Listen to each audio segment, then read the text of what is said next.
Síguenos en nuestras redes sociales. Estamos en Twitter, Facebook e Instagram como Radio U Central. Síguenos en Spotify, suscríbete a nuestro canal oficial de YouTube y míranos por nuestra señal de streaming en radio.ucentral.cl. Somos Radio U Central, desde el corazón de Santiago.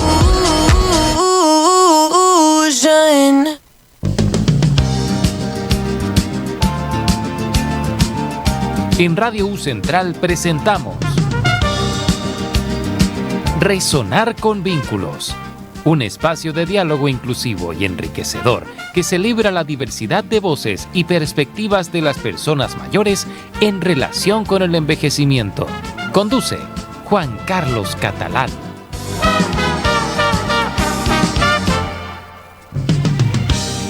Sean todas y todos muy bienvenidos a un nuevo capítulo de Resonar con Vínculos. Estamos a día jueves 24 de abril del 2025, un día un poquito helado, ya se empieza a sentir el otoño, y hoy, el día de hoy vamos a conversar sobre un tema muy interesante, bastante atractivo diría yo. Vamos a conversar acerca de educación formal en personas mayores, y para eso tenemos una invitada muy especial. La voy a presentar inmediatamente a continuación. Está con nosotros Valentina Jorquera, quien es coordinadora e investigadora principal del Observatorio del Envejecimiento de la Universidad Católica con Futuro, socióloga de la Universidad Católica y magíster en Políticas Públicas de la Facultad de Economía de la Universidad de Chile. Valentina, muy bienvenida a Resonar con Vínculos. Gracias, Juan Carlos. Feliz de estar acá. Qué bueno que aceptaste nuestra invitación para poder conversar de este tema tan importante. Y vamos a hacer, como si esta palabra siempre se me olvida, como un spoiler. Vamos a anunciar que Valentina nos va a acompañar hoy día, pero probablemente en otros capítulos también, porque hay otros temas que se han ido abordando desde el observatorio, que ya nos va a contar en qué consiste, y creemos que también va a ser importante poder abordar aquí en el programa. Aprovecho, para que no se me olvide, saludar a David y Francisco, que están en controles, chiquillos. Muchos saludos para ustedes. Ahí están los compañeros que nos ayudan a que este programa se pueda llevar adelante. Valentina, cuéntanos a las personas que nos escuchan y que nos están viendo también por streaming, ¿qué se hace en un observatorio? ¿Qué hacen particularmente en el Observatorio de Vejez de la Universidad Católica? Bueno, nuestro Observatorio del Envejecimiento UC con Futuro, aprovecho de comentar que ya vamos a estar de cumpleaños, 5 años. Es un centro de investigación aplicada que nació de la alianza de la Universidad Católica con la Compañía de Seguros con Futuro, y nuestro rol principal es levantar tópicos importantes, o que nosotros consideramos importantes para temas de vejez y envejecimiento. Y pensamos en tópicos importantes o relevantes, siempre lo vemos desde lo atingente o lo contingente. Intentamos levantar temas que vemos que hay posibilidad de tocar desde la política pública, por ejemplo. Es decir, nosotros somos un observatorio y observamos cómo va mutando la población mayor en Chile, no solamente la de hoy, sino que la del futuro, pero también cómo esta información que nosotros levantamos puede ser útil para generar iniciativas directas o directamente en beneficio de la población mayor. Perfecto. Entiendo también, o deduzco de lo que tú me estás diciendo, que producto de estos estudios, ese material que se pone a disposición también para que, por ejemplo, dentro del Estado se puedan tener esos insumos para tomar decisiones públicas o generar política pública. Totalmente. Nosotros devolvemos la mano en el sentido de que utilizamos una serie de encuestas nacionales representativas, hacemos uso de la buena calidad de las encuestas en Chile, también de datos administrativos, y todos los reportes que nosotros hacemos están abiertos a todo público en nuestra web, observatorioenvejecimiento.uc.cl, para que lo ocupen no solamente personas mayores, sino que equipos técnicos, profesionales del área de las políticas públicas, del sector privado también, y la idea es que este conocimiento sirva en lo efectivo. O cualquier ciudadano o ciudadana que quiera acceder a esa información. ¿Sí puede repetir la dirección para que la gente pueda acceder? Es observatorioenvejecimiento.uc.cl. Perfecto. Valentina, y mencionaste que lo que hacen es considerar temas relevantes para poder investigar. Estoy resumiendo lo que planteaste. Ahora, esos temas, ¿cómo se escogen? ¿Cómo los deciden que sea un tema y no otro? Mira, tenemos dos mecanismos. El mecanismo más formal es que nosotros contamos, como somos parte de la Universidad Católica, tenemos un comité interno de académicos y de investigadores y también de autoridades que son atingentes a la temática, ¿cierto? Que trabajan con la temática, y nos juntamos una vez al año y nosotros hacemos un mapeo de las cosas que sería importante abordar y que serían útiles de abordar. Y también mi rol como socióloga durante el año es ir ordenando esos temas y ver qué es lo que podría servir. Te pongo un ejemplo. Post pandemia vamos a abordar temas de cuidados, por ejemplo, ahora que es algo que está fuerte, temas de soledad no deseada, el tema de empleo en personas mayores, considerando como la reforma de pensiones también es importante. Entonces ahí nosotros vamos mapeando, tratando de subirnos a la ola de la necesidad de información. O sea, como bien conectados con la contingencia nacional en ese sentido, perfecto. Muy Dentro bien. de lo posible. Sí, claro, de repente la realidad es más rápida, Es más rápida y que dinámica, lo que uno puede escribir, pero... que varias, claro, Sí. que varias estructuras. Oye, Valentina, ¿y por qué el observatorio decide, para que ya entremos en tema, abordar la temática de la educación formal de las personas? Mira, una de las cosas que nosotros estábamos mapeando en términos de población mayor, siempre estamos interesados en la inclusión en todo aspecto de la vida, de este segmento etario. Y en general, en términos de educación, siempre se ha abordado para personas mayores como iniciativas para personas mayores. Es decir, la educación o universidad abierta para personas mayores, o los típicos talleres que uno ve que levantan ciertas habilidades en municipalidades, pero siempre era enfocado en población mayor. Entonces nosotros queríamos ver cómo estaba la tendencia de participación en el sistema educativo formal, que normalmente no se piensa para personas mayores, sino que si tú piensas en una universidad o piensas en un instituto profesional, etcétera, lo vas a pensar para jóvenes, ¿cierto? Como que está esta asociación. Claro. Y nosotros quisimos ver cómo las personas mayores han ido ganando terreno, considerando obviamente también el cambio demográfico en estos espacios, y nos encontramos con las sorpresas que creo que va a ser una tendencia cada vez más creciente en la participación en educación formal. Oye, Valentina, y el estudio concretamente que ustedes hacen, yo sé que vamos a hacer después como digo yo, como un doble clic en la población de 60 y más, pero el estudio va de 50 años, de Sí. personas de 50 años en adelante. Sí. ¿Sí? A grosso modo, en términos generales, ¿hay diferencia entre las personas de los 50 a los 60 y de los 60 y más? Sí, claramente hay diferencias. Si tú piensas en educación formal, lo ves bien patentemente en los años de escolaridad lograda. Ya, entonces por eso nosotros quisimos sumar a las personas 50 más, porque creemos que entre 50 y 59 hay un cambio en el acceso a educación que genera efectos después en educación superior. Te digo un ejemplo. Las personas que hoy tienen 80 o más años, los años de escolaridad no superan los 8, están bajo los 8. Eso es educación básica. Versus los que tienen entre 50 y 59 van en los 11,2. ¿Ya? Es decir, están mucho más cerca de Tercero medio. De tercero o cuarto medio. Actual. Y obviamente son personas que van a tener muchas más chances de entrar a la educación superior versus una persona que tiene 80 más años, que tendría que nivelarse primero en Hay más educación brechas. media. La brecha es mucho mayor. Por una serie de factores que uno conoce. Efectivamente, nosotros sabemos que en Chile la masificación de la educación, el acceso a la educación no solamente superior, sino que en su rama obligatoria es algo reciente, es algo después de los 2000, no tocó a todos los tramos etarios, y esas son las generaciones de personas mayores que nosotros vemos hoy en día. Y hay una diferencia importante respecto a la cantidad de escolarización previa. Exactamente. Oye, y bueno, ahí está el informe respecto a la educación formal, lo revisamos, ahí estuvimos mirando, y uno de los resultados o datos que entrega es que efectivamente en este último tiempo se ha visto un aumento de personas mayores en educación formal. Exactamente. ¿A qué responde o a qué variables podrían estar incidiendo en aquello?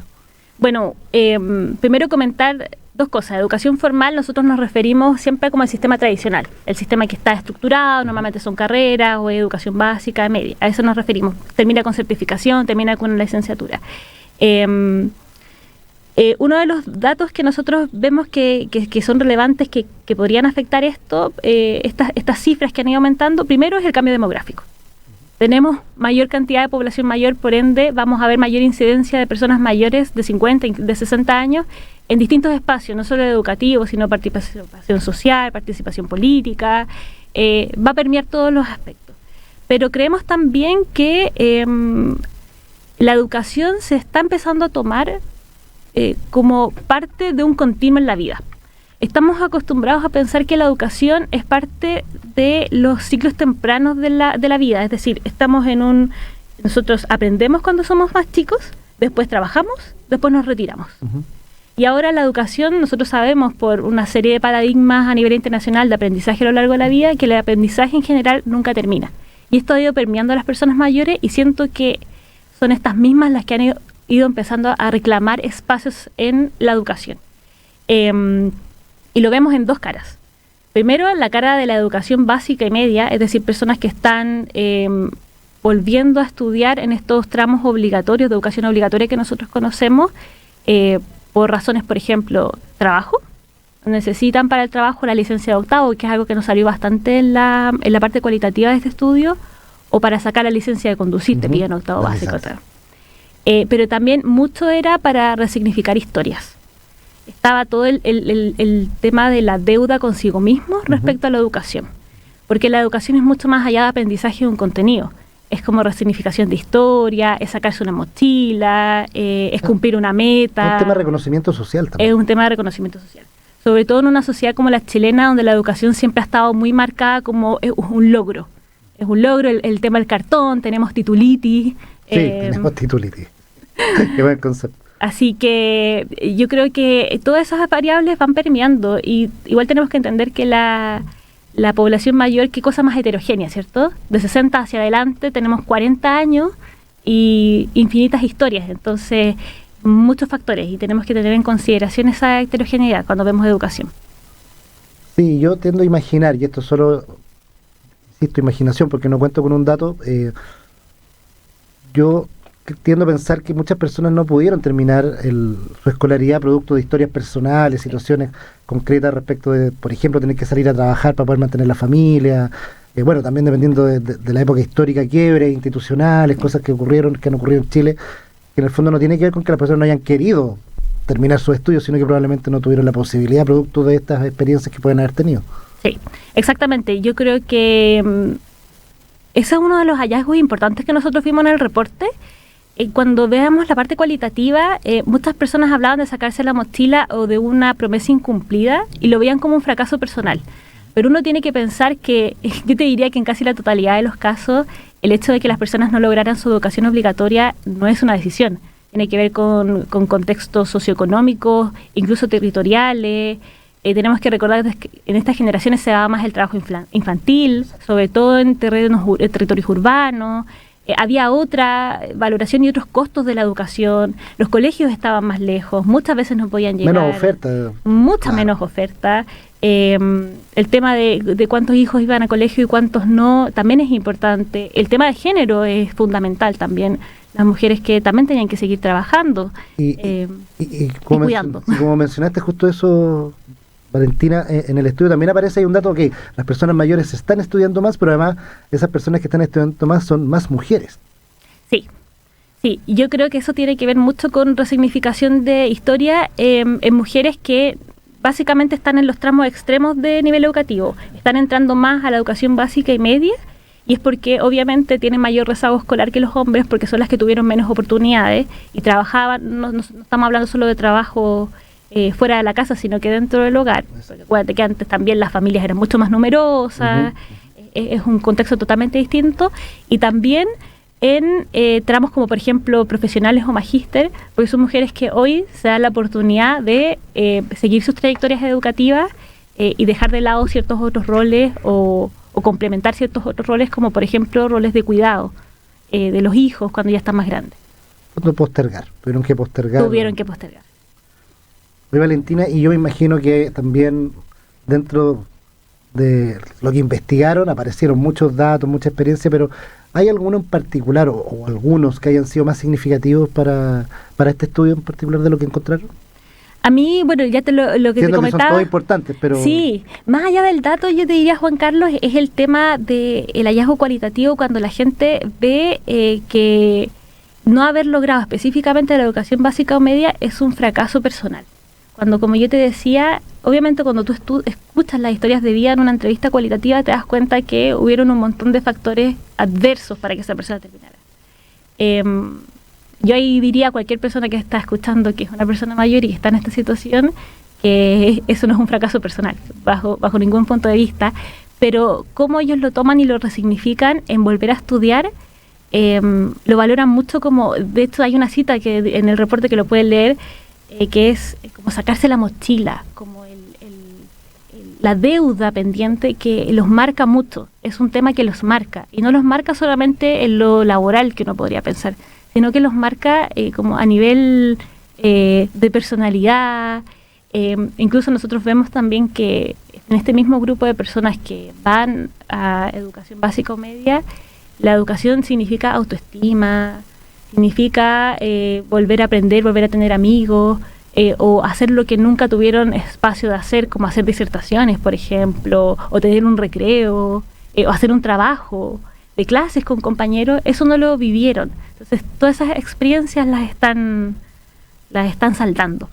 Es interesante eso, Valentina, que tú mencionas, porque voy a poner un ejemplo quizás burdo, pero supongamos que la persona mayor va a una clase de historia donde le van a enseñar, qué sé yo, el descubrimiento de América, claro, como contenido. Una cosa es la educación como entrega de contenido y lo otro tiene que ver con la educación como proceso de socialización, de encuentro comunitario, de despliegue de habilidades personales, que es un poco lo que tú estás planteando. O sea, una persona mayor que vuelva al sistema educativo va a tener que activar su memoria, va a tener que activar su atención, su percepción, razonamiento, va a tener que, cuestiones bien triviales, pero va a tener que desplazarse hacia el lugar donde tiene que ir a estudiar, por lo tanto va a tener que tomar una micro, tomar a lo mejor algún metro, en el caso de acá de la región metropolitana. Entonces, hay una serie de funciones que se despliegan en ese contexto de volver a estudiar. Exactamente. Y es algo que está súper poco descrito en la literatura. Nosotros lo vemos como un hallazgo incipiente. Cuando uno piensa en educación, igual a contenido, ¿cierto? Entonces tú entras a la educación, claro, pasas una malla curricular, check, y terminas tu licenciatura. Muchas gracias. Pero para las personas mayores que nosotros entrevistamos, eso era parte, claro, tener su cartoncito de licenciatura, pero el tema de la autoestima era muy, muy importante, y era también un impacto familiar. Como los hijos, incluso ellos mismos decían que los veían de forma distinta, ellos se posicionaban frente a la vida de manera diferente. Entonces hay una cita que decía, como una señora comentaba, que para ir a clases tenía que peinarse, sabía que tenía que peinarse ahora porque tenía más autoestima y quería verse mejor como para sus pares. Entonces, y eso también yo creo que es parte de por qué nosotros hacemos estos reportes, más allá del dato. Ver que la educación y también otros temas, otros espacios donde las personas mayores deben incluirse, es que los impactos son múltiples, ¿cierto? Está la base, que es, están terminando su educación obligatoria o están ingresando a la educación superior, pero hay un montón de impactos o efectos positivos que están detrás. En la esfera más personal, emocional, emotiva, también en la esfera interaccional. De todas maneras. Conversamos. Oye, Valentina, no sé si alcanzaron a llegar a ese dato, porque puede ser un poco más acucioso. En estas diferencias de género, ¿notaron significaciones distintas o resignificaciones distintas también respecto a retomar los estudios o volver a la formalidad? No lo vimos en el dato, pero yo creo que para los hombres es más importante la educación desde el mantenerse vigente en lo laboral, porque hablaba mucho desde el trabajo. Ya para personas que estaban en la educación básica o media era la solicitud de la licencia, que iban a poder optar a un mejor trabajo, y también muchas veces cuando estudian en educación superior lo hacen porque están trabajando y tienen que ir actualizando conocimientos. No quiere decir que para las mujeres no sea igual, pero nosotros sabemos que en estos tramos etarios también las trayectorias laborales, los hombres participan más del mercado laboral que las mujeres en estos tramos. Entonces ahí yo te podría decir que hay una diferencia que no está en el dato, en el reporte. Pero pudieron verlo en la entrevista. Sí. Y otro dato que a lo mejor les apareció, no sé, a todo esto hago un paréntesis, en el segundo bloque vamos a abordar como las barreras que se encuentran y después también cuáles son las perspectivas de esto. Pero te quería preguntar, antes de irnos a una pausa musical, si también hay algo de la interacción de personas mayores con poblaciones de otras edades. ¿Te apareció algo de eso? Gran tema, ¿no? De hecho es un gran tema la intergeneracionalidad. Es un tema en sí mismo, pero claro, sí. Sí. Yo creo que la intergeneracionalidad es puro enriquecimiento, es enriquecimiento mutuo. Yo creo que nos falta espacios donde nos podamos encontrar entre distintas generaciones, no solamente por combatir el edadismo de los jóvenes hacia los mayores, sino que también de los mayores hacia los jóvenes, espacios de conexión. Pero sí, ahí en el segundo bloque podemos conversar harto de eso, porque yo creo que una de las razones por las que las personas mayores muchas veces se pueden restar de espacios educativos es específicamente porque creen que son espacios donde van a ser discriminados por su edad. no solamente por los pares, sino que también por los docentes o por el marco institucional en general como está pensado. Y aparece ahí también, a lo mejor como uno diría medio escondido, el temor a enfrentarse a las nuevas tecnologías. De todas maneras, el tema de la brecha digital es algo importante, sobre todo considerando que todos los que hayan pasado por la universidad o por el colegio saben que está pero totalmente atravesado por lo digital. Uh-huh. Las notas se ven digitalmente, muchas pruebas se dan de forma online, y eso es un tema que hay que abordar definitivamente. Súper, estamos hablando de educación formal, conversando con Valentina Jorquera del Observatorio de Envejecimiento de la Universidad Católica, y vamos a ir a nuestra primera pausa musical. Vamos a ir con el grupo La Unión, Lobo Hombre en París.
Estamos presentando Resonar con Vínculos, un espacio de diálogo inclusivo y enriquecedor que celebra la diversidad de voces y perspectivas de las personas mayores en relación con el envejecimiento, junto a la conducción de Juan Carlos Catalán.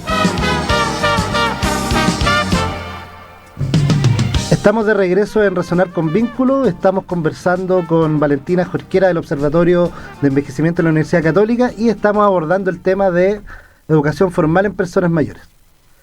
Antes de seguir, Valentina, queríamos recordar que este programa Resonar con Vínculos es un programa que aborda la temática de el proceso de envejecimiento y la etapa de la vejez, y es un programa que se da gracias a la alianza estratégica que se tiene entre la Universidad Central de Chile y el Servicio Nacional del Adulto Mayor, en el contexto del plan de capacitación del programa Vínculo. Y también vamos a recordar la colaboración que nos brinda Conecta Mayor de la Universidad Católica, quienes nos ayudan a difundir también algunos capítulos del programa en su aplicación mayor, y ahí vamos a tener algunas novedades probablemente a mitad de año. Estamos ahí en una buena alianza también con ellos, así es que gracias a todos quienes nos escuchan, nos acompañan y nos apoyan. Valentina, retomemos la conversación. Estábamos hablando de lo que implicaba, de algunos resultados que arrojó cierto este estudio y el reporte de educación formal en personas mayores, y ahora en el segundo bloque queríamos conversar un poco más, o queríamos preguntarte respecto al tema como de las barreras, algunas barreras estructurales, organizacionales o sociales que dificultan que las personas mayores puedan reintegrarse al sistema educativo. Ya, perfecto. Mira, yo te diría que una brecha, la que vas a escuchar va a ser poco esperado lo que te voy a decir, pero una gran brecha o primera brecha es la brecha mental que tienen las personas mayores. Yo te aseguro que si tú haces una mini encuesta y hablas con personas mayores, les preguntas cómo usted volvería a estudiar y ir a la universidad, te dicen, no estoy en edad de aprender. ¿Ya? Y eso es complejo porque te cierras a la posibilidad. Y eso incluso se escuchaba también en las entrevistas cualitativas que hicimos. No, estoy muy mayor para aprender. Esa es la primera barrera, una barrera mental que a veces nos imponemos como seres humanos respecto a edades, nos autodiscriminamos. Lo segundo importante son brechas económicas, por ejemplo. Las personas mayores que entran a estudiar, y en general uno piensa que la persona mayor tiene mucho tiempo libre, tiene pocos roles, y es lo contrario. Las personas muchas veces siguen trabajando. De hecho, las personas mayores de 60 años, los hombres, tienen que seguir, se jubilan a los 65, trabajan, son jefes de familia, son personas que cuidan, sobre todo las mujeres, no solamente ahora a los hijos, muchas veces a los nietos, que es el rol que tienen como abuelos, a sus familias, y eso genera que volver a estudiar tenga un costo de oportunidad importante en términos financieros, porque se tienen que dar el tiempo para, que el tiempo es un costo, para poder ir a estos espacios educacionales. Obviamente el tema del financiamiento es importante, sobre todo cuando hablamos de educación superior, si van a un instituto profesional, si van a una universidad. Eso por esa parte, y también barreras institucionales de que hay muy poca información de cómo una persona podría optar, por ejemplo, a beneficios, o cómo es el proceso, cuáles son los mecanismos que tiene, por ejemplo, el Mineduc, para que las personas puedan terminar su educación obligatoria. Muchos no conocen que existe la educación para personas adultas y jóvenes en distintos establecimientos, o cuando van a consultar al Mineduc no tienen sus papeles, porque antes era todo en papel, o los mandan directamente a validación de estudios. Entonces tú le estás diciendo a una persona mayor, vaya y estudie solo un contenido que está online, y después se va a inscribir en un colegio a hacer un examen libre. Entonces hay mucha barrera de cómo guiar a las personas a que entren. Y después barreras internas que tienen que ver, por ejemplo, cómo se van adecuando los espacios educativos a esta población. Así que... Harta barrera. Bueno, y no mencionando también, como te decía, todo lo que ya, cuando entran, está la barrera digital muchas veces, y el tema de cómo uno o los docentes pueden manejar las dinámicas intergeneracionales dentro de una aula de clase, una aula que es cada vez más diversa en términos etarios. Oye, Valentina, yo creo que, bueno, la idea también de este espacio, aparte de dar a conocer el reporte, y en otros programas damos a conocer información, servicios, red, pero también la idea es como reflexionar y también hacer algunos cuestionamientos y también romper ciertos mitos. Parte importante de lo que intentamos hacer en el programa. Y yo creo que la primera barrera que tú mencionaste, que tiene que ver como con la autopercepción de no poder seguir aprendiendo, yo creo que es importante detenernos, aunque sea 30 segundos en eso, y decir que eso no es así, que la gente puede aprender hasta el último día de su vida, los procesos de aprendizaje pueden variar, pueden cambiar en los ritmos, en las distintas formas de aprender. De repente por ahí alguien es más visual para aprender, o más auditivo, o necesita de apoyo de otra persona, pero los procesos de aprendizaje no se cortan a los 60 años ni a los 65. Por tanto, entendemos que esa autopercepción puede estar a lo mejor también nutrida de experiencias personales que tuvo, a lo mejor algún fracaso en lo vocacional, o también haber estado en contextos donde no te animaron a estudiar, donde te trataron mal algunas veces, como no, tú nunca aprendes nada, qué sé yo. Entonces puede estar marcado por eso, pero es importante en este espacio decir que los procesos de aprendizaje, independiente de la edad que usted tenga, pueden continuar. Exactamente. ¿Sí? Exactamente, y yo creo que hay que tener el lema de aprender no tiene edad. Uh-huh. Y eso a mí me gustaría que hubiera como una campaña comunicacional, porque efectivamente hay mucho efecto positivo en seguir aprendiendo, y eso ya se ve a nivel de evidencia internacional, el aprendizaje a lo largo de la vida, y nosotros todos, yo creo, no solo personas mayores, somos víctimas de lo que te decía al inicio, Juan Carlos. Creemos que tenemos una etapa, la vida se divide en la etapa del aprender. Somos chicos, vamos al colegio, después si podemos vamos a la universidad, después trabajamos y después nos jubilamos, y no es así.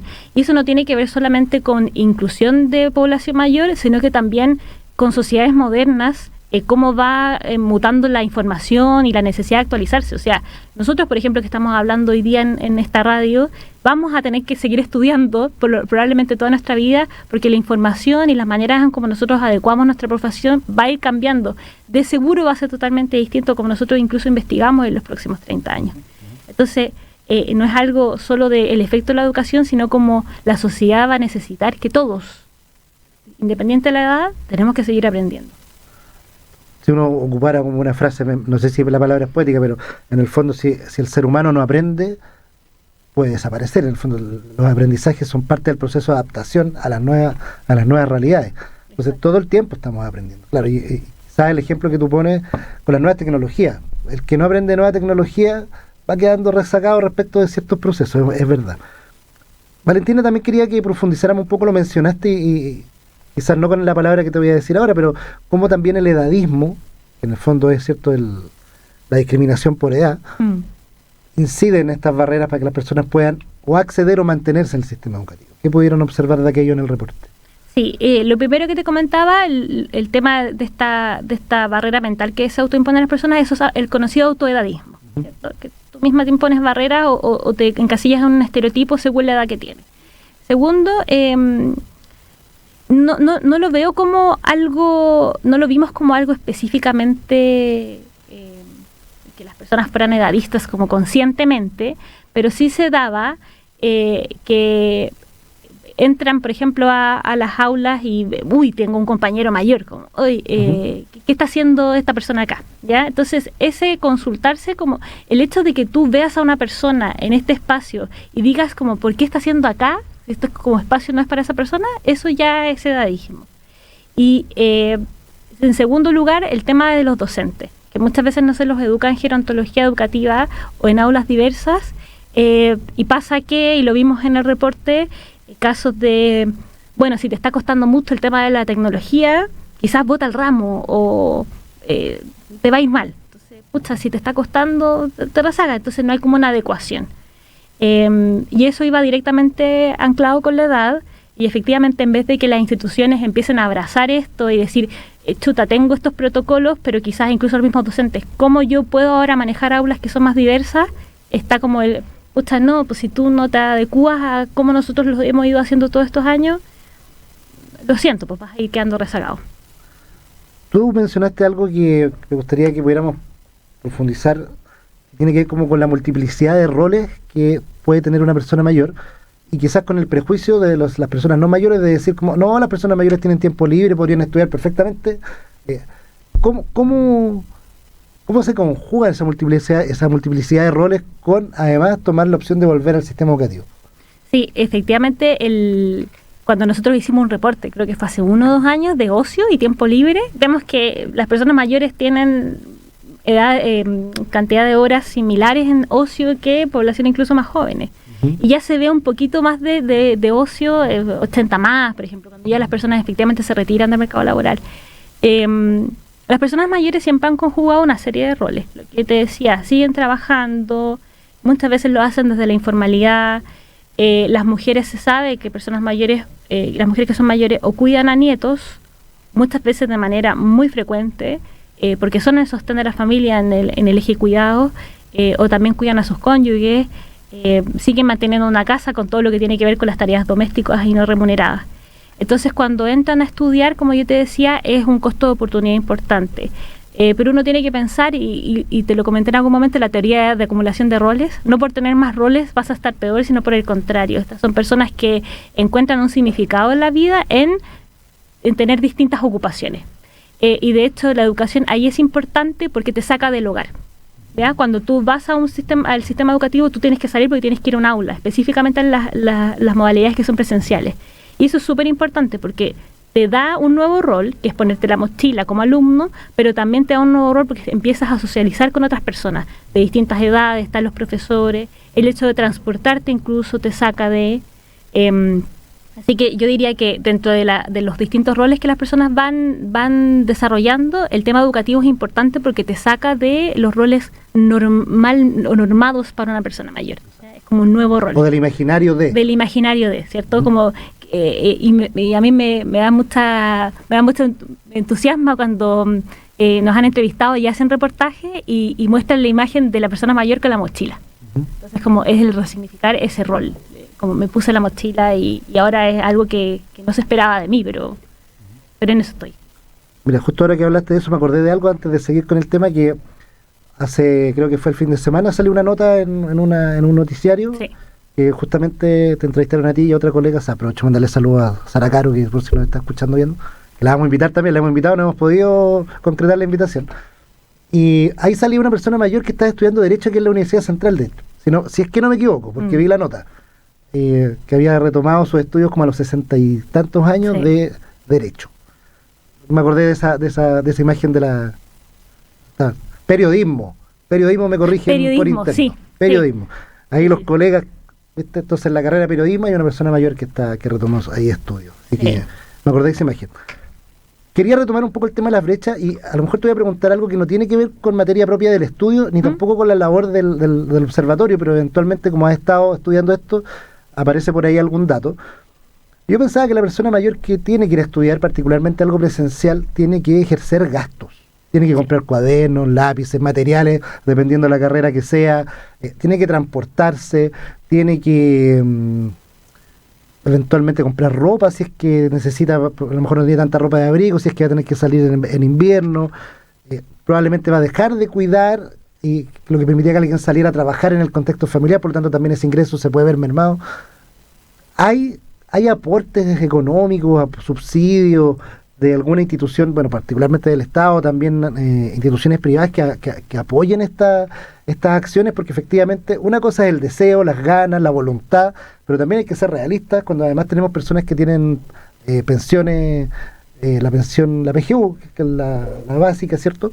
Donde a lo mejor quizás ese gasto no se puede realizar producto de la falta de dinero. Exacto.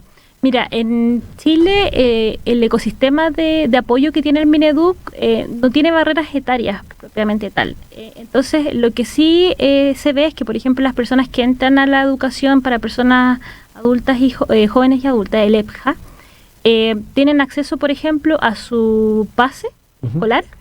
Y también ellos reciben a principio de año todo el material, cuadernos, lápices, todo el material que ellos puedan necesitar para su educación, que eso es mediado por el JUNAEP. Todos los servicios que nosotros conocemos de JUNAEP para alumnos del sistema regular también están extendidos para estos alumnos. O sea, reciben aporte del Estado, de la política pública en ese sentido, en esas áreas. No hay discriminación etaria en ese sentido. Ellos reciben sus cuadernos, reciben su pase, está eso. Pero efectivamente, como tú dices, yo creo que todavía los números son incipientes, Juan Carlos, porque estas barreras que son de mediación económica que se hacen en los propios hogares debe ser muy importante.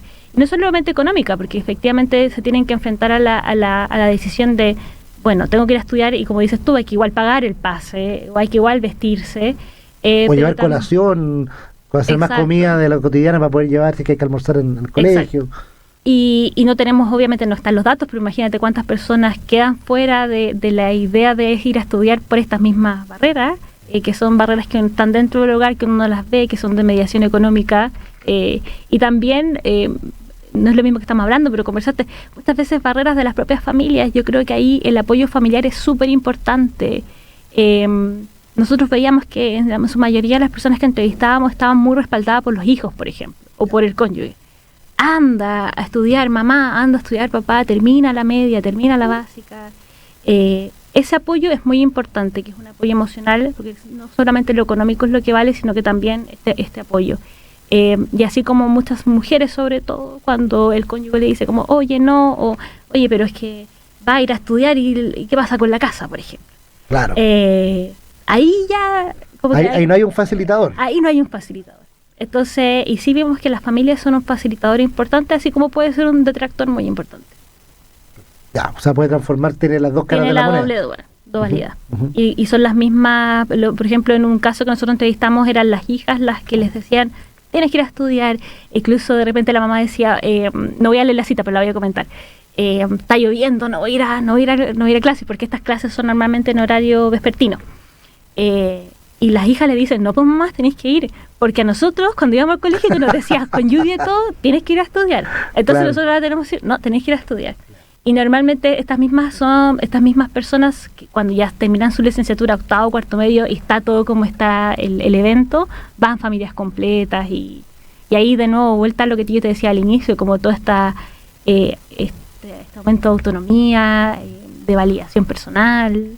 Es interesante ese ejemplo que tú recuerdas, porque aquí también, como te decía, hay que ir rompiendo con los mitos. No es que las personas mayores se vuelvan niños o niñas, no.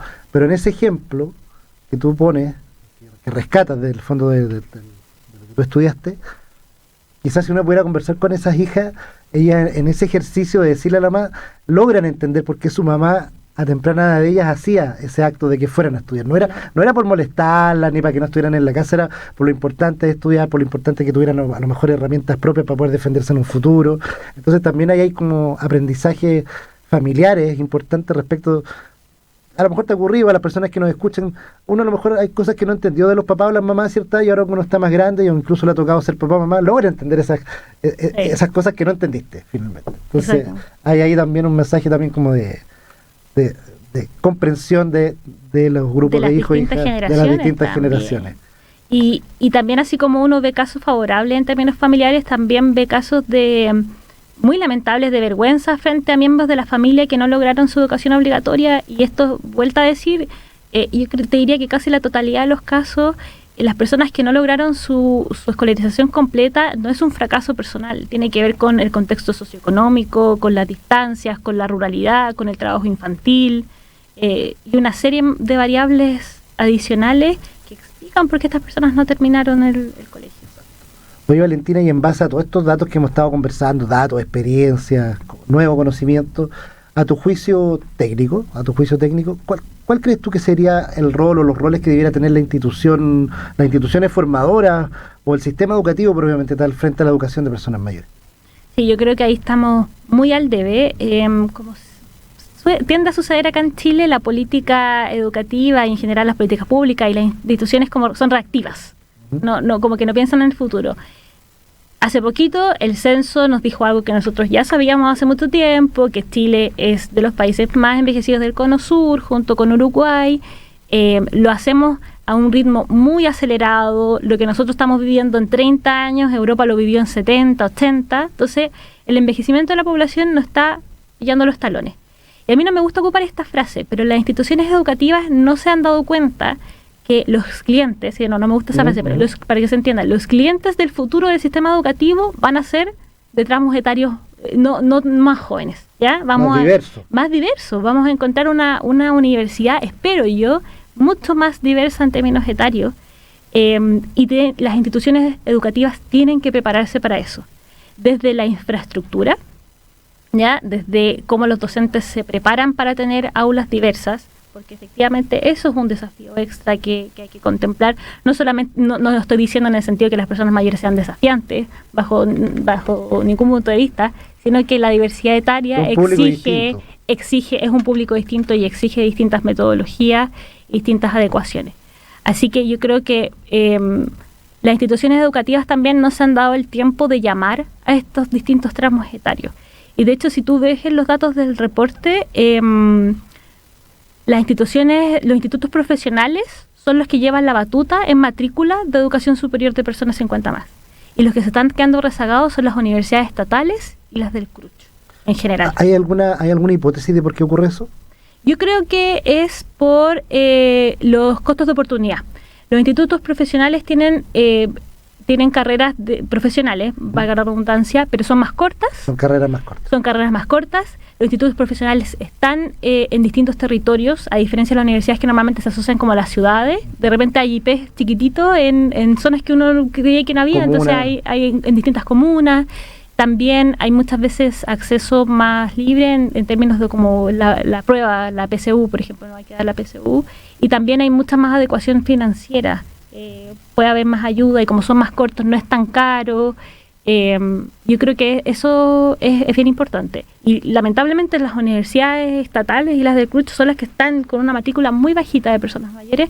Yo creo, como te decía, por esos factores, pero también porque son universidades que nos están llamando a... oye, acá hay una oportunidad, acá hay un espacio para ustedes.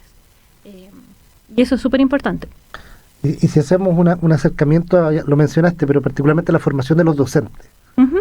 ¿Qué brecha hay ahí?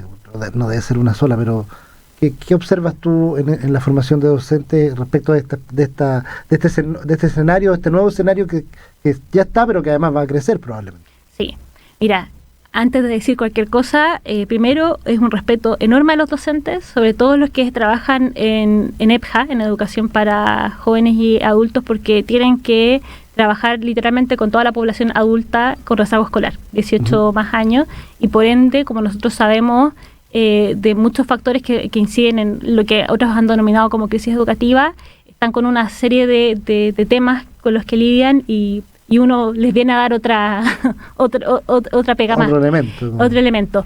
Pero efectivamente lo que tú ves es que, sobre todo en docencia, no estoy hablando de universidad, sino que docencia de estos espacios de educación básica y media, la matrícula de adultos 50 más, 60 más ha ido creciendo y lamentablemente los docentes no tienen conocimientos o no han sido capacitados en gerontología educativa, en que efectivamente las personas mayores vienen de otras generaciones, hay una brecha digital y también hay distintos ritmos a los que ellos se tienen que ir adecuando.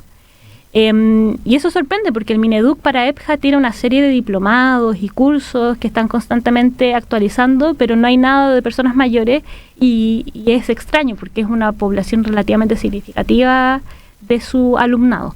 Así que ahí estaría la brecha.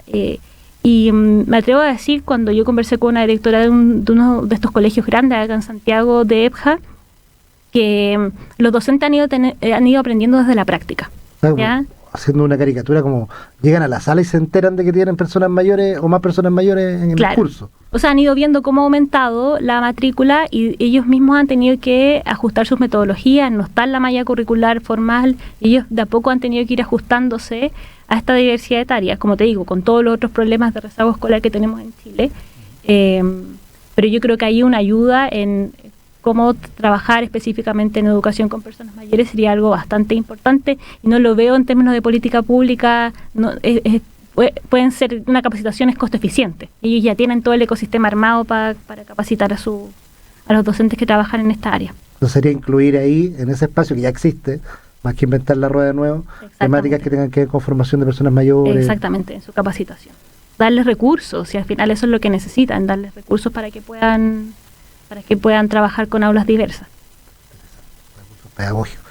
No suena tan difícil poder hacerse, pero claro, evidentemente son horas de ellos mismos, su complejidad, son horas de ellos mismos, armar un currículum, actualizar el currículum también de EPJA, que es un currículum que está bastante retrasado, y en el caso de docentes de educación superior también, o sea, obviamente ese tipo de capacitación sirve, sobre todo porque lo que te vuelvo a decir, igual hay no solamente términos de metodología, sino que de edadismo, tener como cuidado en eso, no solamente educación en metodología, sino que trato hacia las personas mayores, que es muy importante. Valentina, vamos llegando ya a la parte final del programa. Quería preguntarte cuáles son las proyecciones que tienen respecto de este tema en base a lo que pudieron observar en este estudio.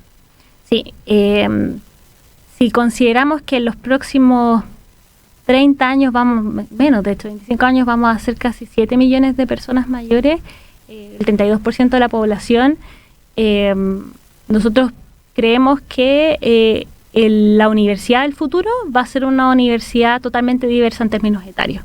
Y me gustaría que nosotros pudiéramos empezar a proyectar y adelantarnos a ese cambio, a llamar a las personas mayores a que se atrevan a estar en estos espacios educativos y a la política pública también, a ver cómo se puede incentivar desde Mineduc y desde las propias instituciones, por ejemplo del CRUT, a cómo van adaptando como toda la plataforma educativa para que cuando llegue el momento de que no se den cuenta que empiezan a llegar más personas mayores a matricularse, es como, chuta, parece que este es el nuevo alumnado, sino que proyectémonos hacia soluciones hoy, ¿ya? Porque esto llegó para quedarse. De todas maneras. Claro, no es una efeméride, no es algo que ocurrió una de las 500. No es... yo te digo, las predicciones son que esto va a crecer, y va a crecer porque, como te digo, va a crecer la proporción de personas mayores como el total de la población, y son personas que van a ir cada vez reclamando estos espacios, y digo reclamando porque son espacios que no llaman a las personas mayores, sino que van a ir encontrando estos espacios, y lo digo particularmente en educación superior, porque a medida que nosotros vamos avanzando en generación de personas mayores, obviamente se va, entre comillas, subsanando el tema de la educación de escolaridad completa, ¿cierto? Las personas, por ejemplo, nuestra generación de 40, 50 años ya cada vez va a tener más escolaridad. Espero que eso se vaya subsanando. Puede que haya espero que no se revierta, pero en términos de educación superior yo creo que ahí es donde vamos a ver un cambio. Súper bien. Bueno, estamos llegando al final del programa de hoy. Queremos agradecerte, Valentina, por tu participación, por entregarnos toda esta información, compartir con la gente que nos está escuchando este tema tan importante que es la educación formal en personas mayores. Como partimos al inicio del programa, dijimos que vamos a invitar probablemente a Valentina a otras oportunidades, porque desde el Observatorio de Envejecimiento de la Católica están sacando temas bien relevantes para poder abordar. Quisiéramos también aprovechar ese material y la experiencia de las personas que están trabajando ahí, así que nuevamente agradecerte, Valentina, agradecerle a todas las personas que nos escuchan, invitarlos e invitarlas al próximo jueves de 11 a 12 a encontrarnos en este espacio, Resonar con Vínculos, y agradecer al equipo ahí en controles. Nos vemos la próxima semana y nos vamos con el tema de Fito Páez, 11 y 6.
todo con un beso.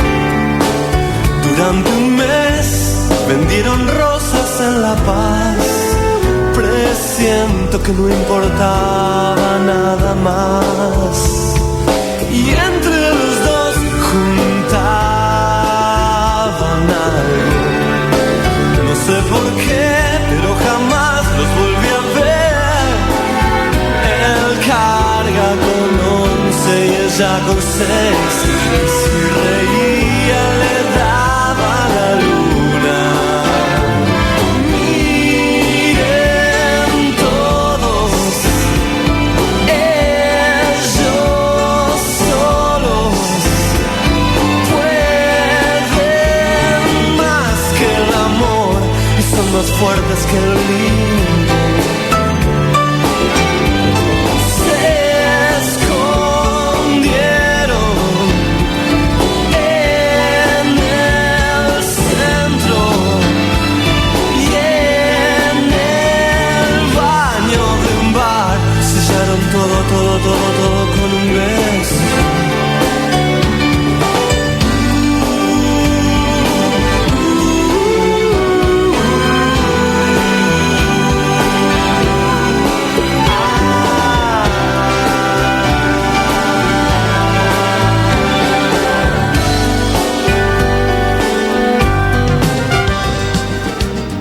En Radio U Central hemos presentado Resonar con Vínculos, un espacio de diálogo inclusivo y enriquecedor que celebra la diversidad de voces y perspectivas de las personas mayores en relación con el envejecimiento. Hasta el próximo capítulo.